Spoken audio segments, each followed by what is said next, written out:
ಸಂದೇಶಕ್ಕಾಗಿ ನಾವು ದೇವರಿಗೆ ವಂದಿಸುವವರಾಗಿದ್ದೇವೆ. இந்த சபை போதகர் கொடுத்த சாட்சியை கேட்கும் பொழுது மனசு உடைந்து ಕಣ್ಣಲ್ಲ ಕಣ್ಣೀರ್ தான் வருகிறது. ಈ ಸಭಾಪಾಲಕರು ಈ ಸಭೆಯ ಸಭಾಪಾಲಕರು ಕೊಟ್ಟಂತ ಸಾಕ್ಷಿ ಕೇಳುವಾಗ ಮನಸ್ಸು ಒಡೆದು ಕಣ್ಣಲ್ಲಿ ಕಣ್ಣೀರು ಬರುತ್ತದೆ.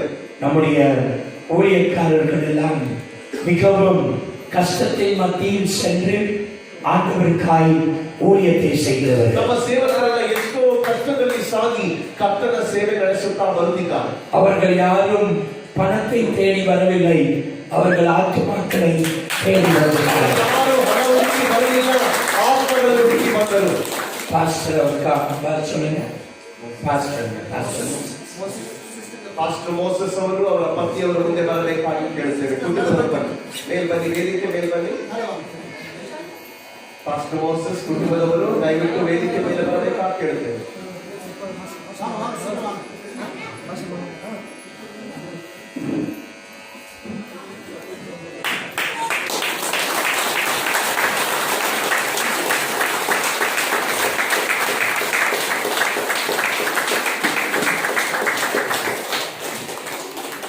மேடையில் இருக்கும் தேவனுடைய தாசர்களுக்காக நான் ஆண்டவருக்கு நன்றி செலுத்துகிறேன். ವೇದಿಕೆ ಮೇಲಿರುವಂತಹ ದೇವ ಸೇವಕರುಗಳಿಗಾಗಿ ನಾನು ದೇವರನ್ನು ಕೊಂಡಾಡುತ್ತೇನೆ. பாஸ்டர் பெனியும் நானும் மிகவும் நெருங்கிய நண்பர்களாக இருக்கிறோம். பாஸ்டர் பெனி ಅವರು ನಾನು ಬಹಳ ಹತ್ತಿರ ಸ್ನೇಹಿತರಾಗಿದ್ದೇವೆ. நாங்கள் ரெண்டு பேரும் எப்பொழுதும் பேசிக்கொண்டிருப்போம், திட்டங்களை போட்டுக்கொண்டிருப்போம். ஆண்டவர் அவர் மூலமாய் எனக்கும் எவ்வளவோ ಆಶೀರ್ವಾದங்களை ಕೊಟ್ಟಿರುತ್ತಾರೆ. ನಾವಿಬ್ಬರು ಆಗಾಗ ಮಾತಾಡುತ್ತಿರುತ್ತೇವೆ, ಯೋಜನೆಗಳನ್ನು ಹಾಕುತ್ತಿರುತ್ತೇವೆ. ಅವರ ಮೂಲಕ ದೇವರು ಎಷ್ಟೋ ಆಲೋಚನೆಗಳನ್ನು ಕೊಟ್ಟಿದ್ದಾರೆ. பாஸ்டர் ஜெயக்குமாரும் அவருடைய மனைவிக்காகவும் இவ்வளவு அருமையான ஒரு போதவரை நீங்கள் ஆயத்தப்படுத்தி இந்த ஊழியத்தை கட்டி எழுப்ப நீங்க அவருக்குள் கொடுத்த எல்லா இந்த மிஷனுக்காக ஆண்டவர் உங்களை ஆசீர்வதிப்பார். ಇಷ್ಟೊಂದು ಸುಂದರವಾಗಿ ಒಂದು ಸೇವಕರನ್ನು ನೀವು ಆಯ್ಕೆ ಮಾಡಿ ರೂಪಿಸಿ ಸೇವೆ ಕಟ್ಟುವಂತೆ ನೀವು ಕೊಟ್ಟಂತ ಅನುಭವಕ್ಕಾಗಿ ದೇವರಿಗೆ ಸ್ತೋತ್ರ. அவங்க ரெண்டு பேரும் சுத்த தமிழ், ಅವರಿಬ್ಬರು ಶುದ್ಧ ತಮಿಳು ಮಾತನಾಡುವವರು. ஆனா அவங்க இங்க வந்து கன்னடா படிச்சு ஒரு அருமையான கன்னடா சபையையும் ஆங்கில சபையும் தமிழ் சபையும் அவர்கள் வயிற்றில் வைத்திருக்கிறார்கள். ಕರ್ನಾಟಕಕ್ಕೆ ಬಂದು ಕನ್ನಡ ಕಲಿತು ಒಂದು ಕನ್ನಡ ಸಭೆ, ತಮಿಳ್ ಸಭೆ, ಇಂಗ್ಲಿಷ್ ಮಾತನಾಡುವಂತ ಒಂದು ಸಭೆಯನ್ನು ಅವರು ಕಟ್ಟಿ ಎಬ್ಬಿಸಿದ್ದಾರೆ. ஆண்டவர் அவர்களை ஆசீர்வதிப்பார். பாஸ்டர் ஜெயகாந்துக்காக நான் நன்றி செலுத்துகிறேன். பாஸ்டர் ஜெயகாந்த் அவர்களுக்காக நான் கிருத்தಜ್ಞತೆ ಸಲ್ಲಿಸುತ್ತಿದ್ದೇನೆ. அவருடைய முழு குடும்பத்திற்காகவும் நான் ஆண்டவருக்கு நன்றி செலுத்துகிறேன். ಅವರ ಇಡೀ ಕುಟುಂಬಕ್ಕಾಗಿ ನಾನು ದೇವರಿಗೆ ಕೊಂಡಾಡುತ್ತೇನೆ. பாஸ்டர் ஜெயகாந்த் சகோதரி எங்க போனாலும் அங்க ஒரு டான்ஸ் இருக்கும். பாஸ்டர் ஜெயகாந்த் ಅವರ ಪತ್ನಿ ಅವರು ಎಲ್ಲೋದ್ರೂ ಒಂದು ನೃತ್ಯ ಮಾಡಿ ತೋರಿಸುತ್ತಾರೆ. ஒரு ஆட்டம் இருக்கும் கட்டாயம். ಏನಾದರೂ ಒಂದು ಕಾರ್ಯಕ್ರಮ ಇದ್ದೇ ಇರುತ್ತದೆ ಖಂಡಿತ. இவர்கள் ஒரு குடும்பமாய் இவ்வளவு அருமையாய் மகனுடைய பர்த்டே டுடே, ஹாப்பி பர்த்டே. அவருடைய மகனுடைய பர்த்டே 3 பேரும் அருமையாய் இவர்கள் 5 பேரும் சேர்ந்து செய்கிற ஊழியர்களுக்காக இந்த ஒஸ்கோட்டை பகுதியில நாங்கள் அநேக சபைகளை அவர்கள் மூலமாய் கற்ற ஆண்டவர் தந்த கிருபைக்காக ஒரு அருமையான பிரசிடென்ட்காக நாங்கள் ஆண்டவருக்கு நன்றி செலுத்துகிறோம். ಪಾಸ್ಟರ್ ಜಯಕಾಂತ್ ಅವರ ಕುಟುಂಬ ಇಬ್ಬರು ಹೆಣ್ಣು ಮಕ್ಕಳು ಮತ್ತೆ ಅವರ ಮಗನು ಇವತ್ತು ಬರ್ತಡೇ ಕೊಂಡಾಡುತ್ತಿದ್ದಾರೆ. ಅವರು ಹುಟ್ಟಿದ ಹಬ್ಬದ ಶುಭಾಶಯಗಳನ್ನು ತಿಳಿಸುತ್ತಿದ್ದೇನೆ. ಅವರ ಕುಟುಂಬವಾಗಿ ಅವರು ಮಾಡುತ್ತಿರುವಂತಹ ಸೇವೆ, ವಿಶೇಷವಾಗಿ ಹೊಸಕೋಟೆ ಪ್ರಾಂತ್ಯದಲ್ಲಿ ಅವರು ಕಟ್ಟಿ ಎಬ್ಬಿಸಿದಂತ ಸಭೆಗಳಿಗಾಗಿ ದೇವರನ್ನು ಕೊಂಡಾಡುತ್ತೇನೆ. பாஸ்டர் ஜெயகாந்த் அவருடைய அசிஸ்டன்ட் பாஸ்டர் ராஜு பாஸ்டர், அவர் எப்ப பாஸ்டர் ஜெயகாந்த் எங்க இருக்கிறாரோ அவர் அங்க இருக்கிறாரு. ஜபிக்கிற நேரத்தில் ஆண்டவர் வல்லவர். ಪಾಸ್ಟರ್ ಜಯಕಾಂತ್ ಅವರ ಜೊತೆ ಸೇವಕರು, ಸಹಾಯಕ ಸೇವಕರು ರಾಜು ಅವರು ಎಲ್ಲಿ ಜಯಕಾಂತ್ ಪಾಸ್ಟರ್ ಇದ್ರು ಅವರು ಅಲ್ಲಿರ್ತಾರೆ. ಪ್ರಾರ್ಥಿಸುವ ವೇಳೆ ದೇವರು ಬಂದ ಹಾಗೆ ಅವರು ಇರ್ತಾರೆ. ஆண்டவர் கொடுத்த அந்த அருமையான நாளுக்காக நான் ஆண்டவருக்கு நன்றி செலுத்துகிறேன். ಕೊಟ್ಟಂತಹ ಈ ಸುಂದರವಾದಂತಹ ದಿನಕ್ಕಾಗಿ ದೇವರನ್ನು ಕೊಂಡಾಡುತ್ತೇನೆ. எனக்கு சபைகள் கட்டும் பொழுது மனசுக்குள்ள ஒரே சந்தோஷம். ಸಭೆಗಳು ಈ ರೀತಿ ಕಟ್ಟುವಾಗ ಮನಸ್ಸಿನೊಳಗೆ ಒಂದೇ ಸಂತೋಷ. நாங்கள் வாழ்வதெல்லாம் அதுக்குதான். ನಾವು ಬಾಳುವುದೆಲ್ಲ ಅದಕ್ಕಾಗಿ. மக்களை இயேசுவுக்குள் கொண்டு வரவும், ಜನರನ್ನು ಯೇಸುವಿನ ಬಳಿಗೆ ತರುವಂತೆಯೂ, சபைகளை கட்டவும், ಸಭಾ ಕಟ್ಟಡಗಳನ್ನು ಕಟ್ಟುವಂತೆಯೂ, இருக்கிற உயிர் நாள்ல ஆண்டவருக்காய் வாழவும் எங்களை ஒப்புக் கொடுத்திருக்கிறோம். ಇರುವಂತಹ ಜೀವಕಾಲ ಕರ್ತನಿಗೋಸ್ಕರ ಬದುಕುವಂತೆಯೂ ಒಪ್ಪಿಸಿಕೊಟ್ಟಿದ್ದೇವೆ. நான் இந்த ஆலயத்தை இன்னும் 5-6 நிமிடங்களில் நாங்கள் பிரதிஷ்டை பண்ண போகிறோம். ಈ ಆಲಯವನ್ನು ಇನ್ನೊಂದು 5-6 ನಿಮಿಷದಲ್ಲಿ ನಾವು ಪ್ರತಿಷ್ಠಿಸಲಿದ್ದೇವೆ. யாத்ராகமம் 27ஆம் அதிகாரம் 20ஆம் வசனத்துல ஆண்டவர் சொல்கிறார், நீங்கள் அந்த டபர்னாக்கிளில் உங்களுடைய அந்த வெளிச்சத்தை நீங்கள் விடாமல் எரிந்து கொண்டிருக்க செய்ய வேண்டும் என்று. ವಿಮೋಚನೆ ಕಾಂಡ 27ನೇ ಅಧ್ಯಾಯದ 20ನೇ ವಾಕ್ಯದಲ್ಲಿ ದೇವರು ಹೇಳುತ್ತಾನೆ, ನಿಮ್ಮ ಗೂಡಾರದಲ್ಲಿ ಎಣ್ಣೆ ಯಾವಾಗಲಿರಬೇಕು, ಬೆಳಕು ಬೆಳಗುತ್ತಲೇ ಇರಬೇಕು. நம்முடைய ஆலயத்தில் எப்பொழுதும் அந்த விளக்காகிய பரிசுத்த ஆவியானவரின் வல்லமை இந்த இடத்துல எப்பொழுதும் அது எரிந்து கொண்டிருக்க வேண்டும். ನಮ್ಮ ಗೂಡಾರ ಅಂದ್ರೆ ನಮ್ಮ ದೇವಾಲಯದ ಒಳಗೆ ಪರಿಶುದ್ಧಾತ್ಮನ ಬೆಳಕು ಯಾವಾಗಲೂ ಬೆಳಗುತ್ತಲೇ ಇರಬೇಕು. அந்த வெளிச்சம் எரியும் பொழுதுதான் நம்முடைய வாழ்க்கையில அநேக காரியங்களை நாங்கள் செய்யவும் அவருக்காக இந்த சபையை அடுத்த நிலைமைக்கு கட்டவும் ஆண்டவர் கிருபை செய்வார். ಆ ಬೆಳಕು ಪವಿತ್ರಾತ್ಮನ ಬೆಳಕು ಬೆಳಗುವಾಗ ಮಾತ್ರ ಕರ್ತನಿಗೋಸ್ಕರ ಯೋಚನೆಗಳನ್ನು, ಕರ್ತನಿಗೋಸ್ಕರ ಕಾರ್ಯವನ್ನು ನಾವು ಮಾಡಲು ಸಾಧ್ಯ. அந்த விளக்கு எரிவதற்காக நாங்கள் அநேக நாட்களில் இந்த இடத்துல உபவாசத்தை நாங்கள் பண்ணி ஆண்டவர் சமூகத்தை தேடும் பொழுது அவர் அந்த விளக்கை இந்த இடத்துல எரிந்து கொண்டே இருக்க அவர் கிருபை செய்வார். ನೋಡಿ, ಈ ಬೆಳಕು ಇಲ್ಲಿ ಬೆಳಗಬೇಕಾದ್ರೆ ಅನೇಕ ದಿವಸಗಳು ಉಪವಾಸ ಪ್ರಾರ್ಥನೆ ನೀವು ಕಳೆಯುವಾಗ ಮಾತ್ರವೇ ಇಲ್ಲಿ ಆ ಬೆಳಕು ಸತತವಾಗಿ ಬೆಳಗಲು ಸಾಧ್ಯ.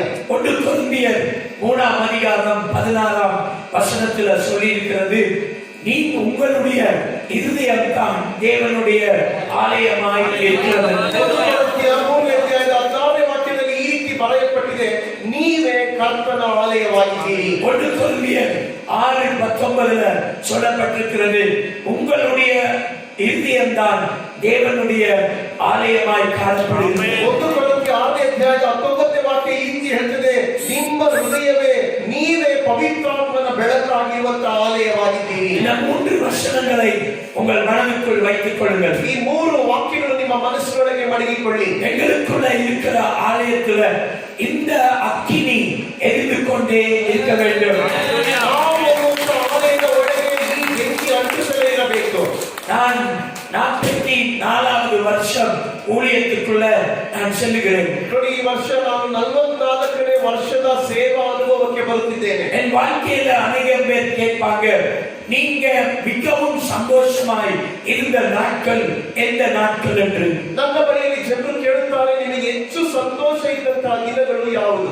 நான் சொல்லுவேன், ஜெப நாட்கள் தான். ನಾನು ಹೇಳಿದ್ರೆ ಪ್ರಾರ್ಥಿಸುವಂತಹ ದಿನಗಳು, உபவாச நாட்கள் தான், ಉಪವಾಸ ಮಾಡುವ ದಿನಗಳು, ஆண்டவர் சமூகத்தில் உடைக்கப்படுகிற நாட்கள் தான் சந்தோஷமான நாட்களாய் மாறுகிறது. ದೇವರ ಸನ್ನಿಧಾನದಲ್ಲಿ ನಾವೇ ಒಡೆದು ಕೂತುಕೊಳ್ಳುವಂತದ್ದೇ ನನ್ನ ಜೀವನದಲ್ಲಿ ಸಂತೋಷವಾದಂತಹ ದಿನಗಳು. ஆண்டவர் சமூகத்தில் நாங்கள் காத்து கிடக்கும் பொழுது அவர் சபையை கட்டுவார், அவர் சபைக்குள்ள அற்புதங்களை செய்வார். ಸಮೂಹದಲ್ಲಿ ನಾವು ಕಾದು ಬಿದ್ದಿರುವಾಗ ಆತನು ಸಭೆ ಕಟ್ಟುತ್ತಾನೆ, ಆತನು ಅದ್ಭುತ ಕಾರ್ಯ ಮಾಡುತ್ತಿರುತ್ತಾನೆ. பாருங்க, 1 சாமுவேல் 3ஆம் அதிகாரம் 1லிருந்து 3 வசனங்களை குறித்து வைத்துக் கொள்ளுங்கள். 1 ಸಮುವೇಲ 3ನೇ ಅಧ್ಯಾಯ 1ರಿಂದ 3 ವಾಕ್ಯಗಳನ್ನು ನೀವು ಗುರುತಿಸಿಕೊಳ್ಳಿ.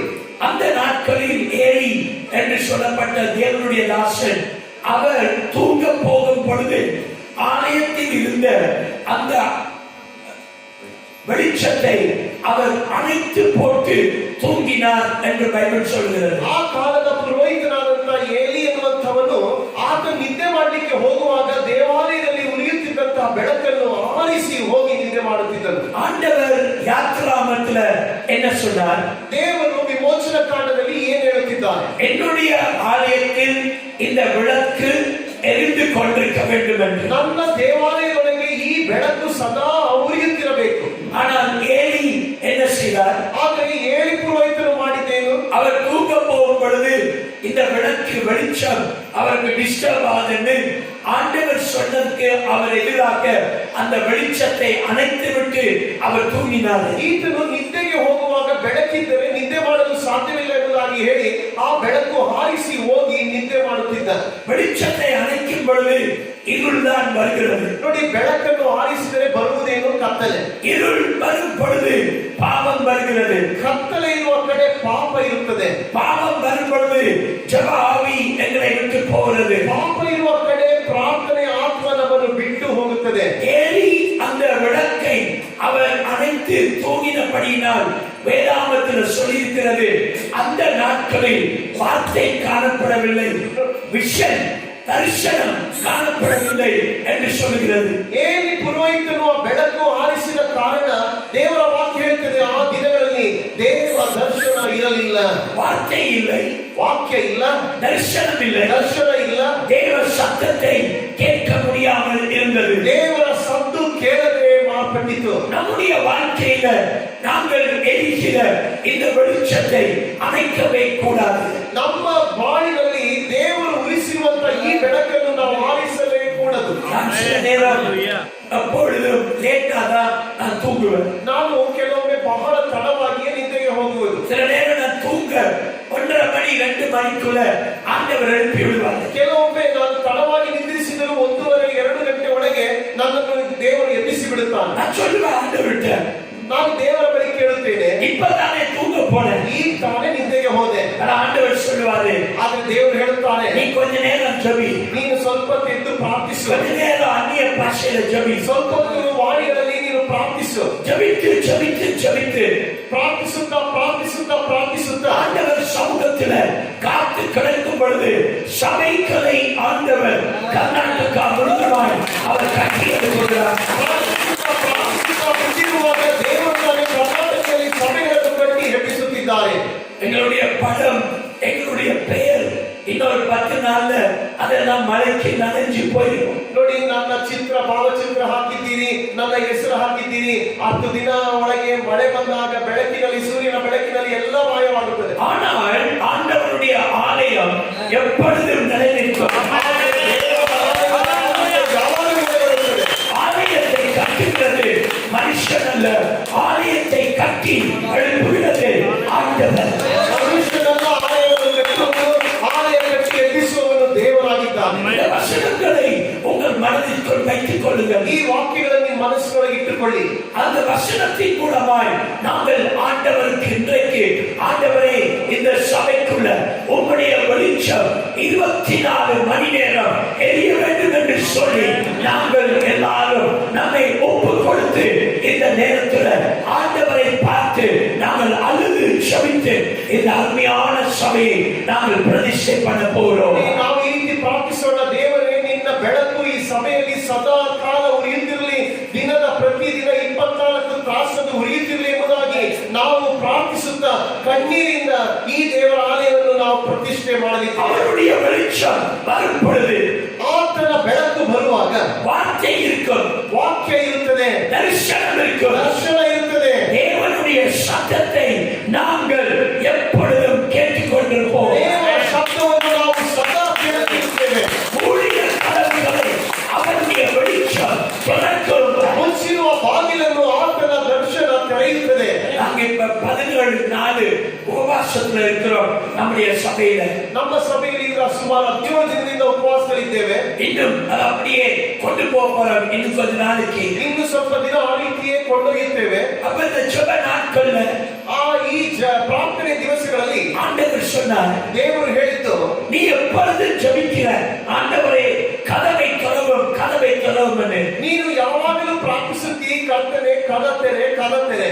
அப்ப ஆண்டவர் சொன்னார், ಆಗ ದೇವರು ಹೇಳಿದರು, நான் தான் உனக்கு கதவு, ನಾನೇ ನಿನ್ನ ಬಾಗಿಲು, I am the door.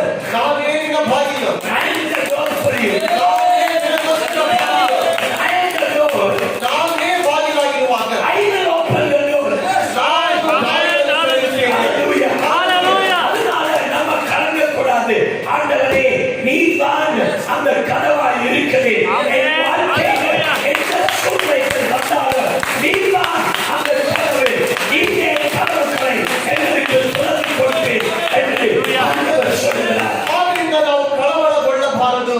ನಾವು ಕರ್ತನು ಬಾಗಿಲಾಗಿರುವ ಕಾರಣ ಆತನೇ ನಮಗೆ ಮುಚ್ಚಿರುವ ಬಾಗಿಲನ್ನು ತೆರೆದುಕೊಡುತ್ತಾನೆ. ಆದ್ರಿಂದ ಆ ಬಾಗಿಲ ಮೂಲಕ ನಾವು ದೊಡ್ಡ ಕಾರ್ಯ ಮಾಡಲು ಸಾಧ್ಯ. நம்ம எல்லாரும் எழுந்து நின்று ನಾವೆಲ್ಲರೂ ಇದು ನಿಲ್ಲೋಣ. இந்த நேரத்தில் ಈ ಸಮಯದಲ್ಲಿ பரிசுத்தாவியை நோக்கி நாங்கள் பார்க்க போறோம். ಪರಿಶುದ್ಧಾತ್ಮನಾದ ದೇವರು ನೋಡಲಿದ್ದೇವೆ. ஆவியானவரே, ಆತ್ಮನೇ நீர் இறங்கி வாரும் என்று கேட்க போறோம். ಬಾ ಎಂಬುದಾಗಿ ಕೇಳಲಿದ್ದೇವೆ. ஜீசஸ், ஆண்டவரை பார்த்து நாங்கள் கேட்க போறோம். ದೇವರನ್ನು ನೋಡಿ ನಾವು ಕೇಳಲಿದ್ದೇವೆ. ஹalleluya. Give God the honor. ஆவியானவரே, எல்லாருமாய் சேர்ந்து ஆண்டவரை நோக்கி நாங்கள் பார்க்க போறோம். ಎಲ್ಲರೂ ಸೇರಿ ஆண்டவரே, ஆலயத்தை ஆசீர்வதிங்க. ಎಲ್ಲರೂ ಕರ್ತನೇ ದೇವಾಲಯವನ್ನು ಆಶೀರ್ವದಿಸಿಕೊಂಡು எல்லாருமாய் கரங்களை உயர்த்தி, ಎಲ್ಲರೂ ಬಾಯಿ ಬಿಟ್ಟು அந்த கரங்களை உயர்த்தி ಎಲ್ಲರೂ ನೀವು ಕೈಗಳನ್ನು ಮೇಲೆತ್ತಿ ஆண்டவரை நோக்கி பார்க்க போகிறோம். ಆತನನ್ನು ನೋಡಿ ನಾವು ಪ್ರಾರ್ಥಿಸಲಿದ್ದೇವೆ. ஆண்டவரே, ಹೇಳಿ ದೇವರೇ, நீர் நாடுகள் வெளிச்சம் ನೀನೇ ನಮ್ಮ ಬೆಳಕು ರಾಶಿಯೇ. சபையை ஆசீர்வதியோ. ಸಭೆಯನ್ನು ಆಶೀರ್ವದಿಸು. வாயை தொடர்ந்து செவிங்க, ಬಾಯಿ ಬಿಟ್ಟು ಕೇಳಿ, வாயை தொடர்ந்து செவிங்க. ಬಾಯಿ ಬಿಟ್ಟು ಪ್ರಾರ್ಥಿಸಿ. ஆண்டவரே,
Hallelujah. ಸ್ತುತಿಸಿ ಸ್ತುತಿಸಿ ஆண்டவரை துதியுங்க. ದೇವರನ್ನು ಸ್ತುತಿಸಿ நல்லா கைப்பற்றி ಚೆನ್ನಾಗಿ ಚಪ್ಪಾಳೆ ತಟ್ಟಿ சத்தமாய் ಗಟ್ಟಿಯಾಗಿ வாயை திறந்து ಬಾಯಿ ಬಿಡುತ್ತಾ ஆண்டவரை துதியுங்க. ದೇವರಿಗೆ ಸ್ತೋತ್ರ ಮಾಡಿ அபிஷேகத்தாய் ಅಭಿಷೇಕ ನದಿ இடத்துல இறங்கி வருகிறது. ಸ್ಥಳದಲ್ಲಿ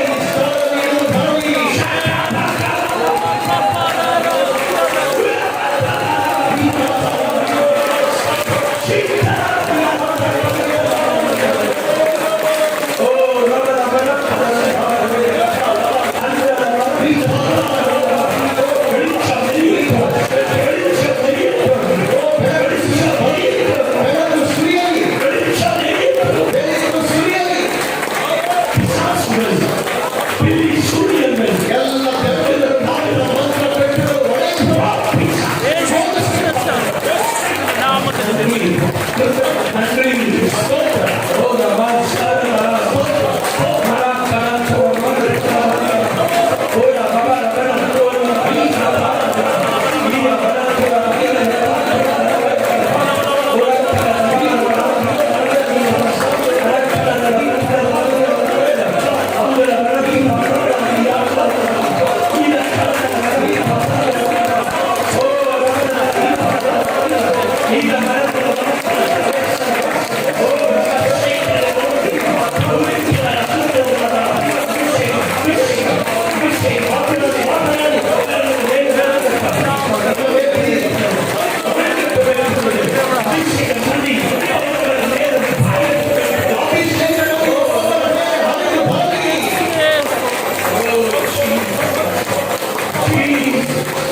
ದೇವರು ಹೇಳುತ್ತಿದ್ದಾರೆ அநேகம் பேருக்கு இந்த இடத்துல இன்றைக்கு சுகத்தை கொடுக்கிறார்.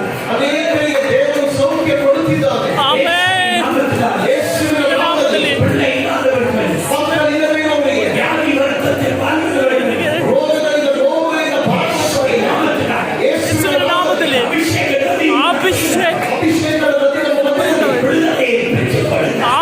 ಹೊಂದಿಕೊಳ್ಳಿ பெற்றுக்கொள்ளுங்கள். ಹೊಂದಿಕೊಳ್ಳಿ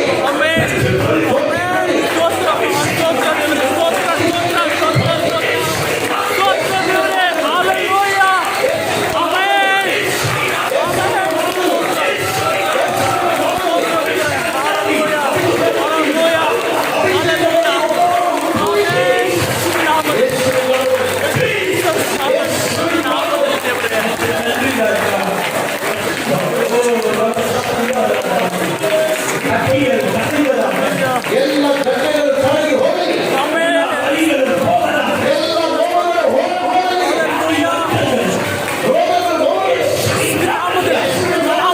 தேவனை விட்டு போவதாக. ಎಲ್ಲ ಬಿಟ್ಟು ಹೋಗಲಿ Jesus. ಯೇಸು ಯೇಸು Hallelujah. Oh,